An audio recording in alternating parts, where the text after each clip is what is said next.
पश्चिम बंगाल की राजनीति में आए भारी उठापटक और तृणमूल कांग्रेस में जारी आंतरिक विद्रोह के बीच एक नई चर्चा ने जोर पकड़ लिया है।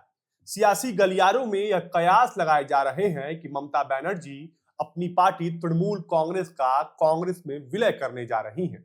पश्चिम बंगाल में अपनी पार्टी पर पकड़ ढीली होने और भारी विरोध का सामना कर रही ममता बनर्जी इन दिनों दिल्ली में है। उनकी दिल्ली यात्रा और वहां सोनिया गांधी और राहुल गांधी के साथ लगातार हो रही मुलाकातों ने इन अटकलों को जन्म दे दिया है कि ममता बनर्जी कांग्रेस में यानी कि घर वापसी की तैयारी कर रही हैं। ममता बनर्जी ने 9 मई को सोनिया गांधी के साथ एक महत्वपूर्ण बैठक की थी। इसे औपचारिक मुलाकात माना गया, लेकिन सरगर्मी और अटकलें 10 मई को ज्यादा रही। बुधवार को ममता के भतीजे और टीएमसी के राष्ट्रीय महासचिव अभिषेक बैनर्जी ने राहुल गांधी से 90 मिनट मुलाकात की। दोनों की ओर से कोई बयान तो नहीं आया, लेकिन सूत्र बता रहे हैं कि दोनों ओर शर्तों का आदान प्रदान हुआ। कांग्रेस की ओर से ममता बनर्जी को कांग्रेस का राष्ट्रीय उपाध्यक्ष बनाने की पेशकश की गई, तो वहीं अभिषेक बैनर्जी की ओर से राज्यसभा में ममता बनर्जी को भेजने की मांग की गई। इस बीच ममता ने 10 मई को सोनिया गांधी से दोबारा मुलाकात की, तो मामला गंभीर होता नजर आया। ममता बनर्जी के सामने इस समय अपने राजनीतिक करियर की सबसे बड़ी चुनौती है। 4 मई के चुनाव नतीजों के बाद टीएमसी को बंगाल में भारी हार का सामना करना पड़ रहा है, जिसके बाद पार्टी के भीतर बगावत शुरू हो गई है। यह बगावत न सिर्फ कोलकाता में विधायकों के रूप में सामने आ रही है, बल्कि दिल्ली में सांसदों के रूप में भी सामने आ रही है। जानकारों का मानना है कि यदि ममता बनर्जी अपनी पार्टी पर नियंत्रण खो रही है, तो कांग्रेस के साथ विलय उनके लिए एक सेफ एग्जिट हो सकता है।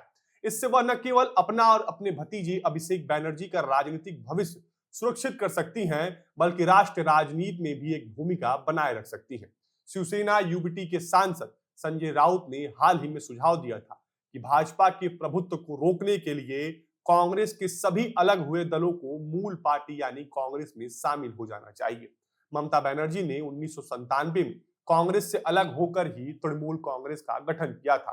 उन्होंने 2011 में बंगाल में वामपंथी सरकार को उखाड़ फेंका और लंबे समय तक बंगाल की निर्विवाद नेता बनी रही।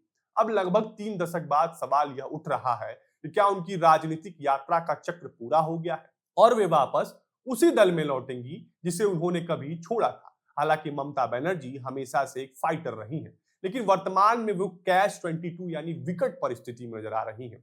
आधिकारिक तौर पर अभी एक विलय को लेकर कोई पुष्टि तो नहीं हुई है, लेकिन दिल्ली में चल रही इन गतिविधियों ने राजनीतिक हलकों में हलचल मचा दी है।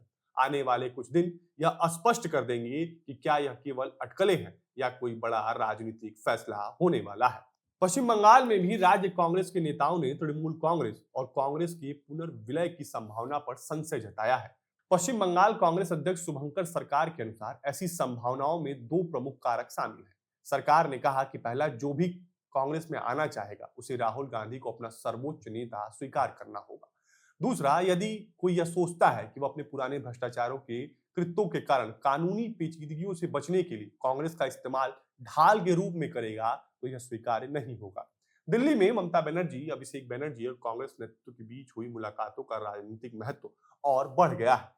ऐसी अटकलें भी तेज हैं कि ममता बनर्जी तृणमूल का धड़ा कांग्रेस के साथ नजदीकी रिश्ते बनाने या पार्टी के विलय पर विचार कर सकता है।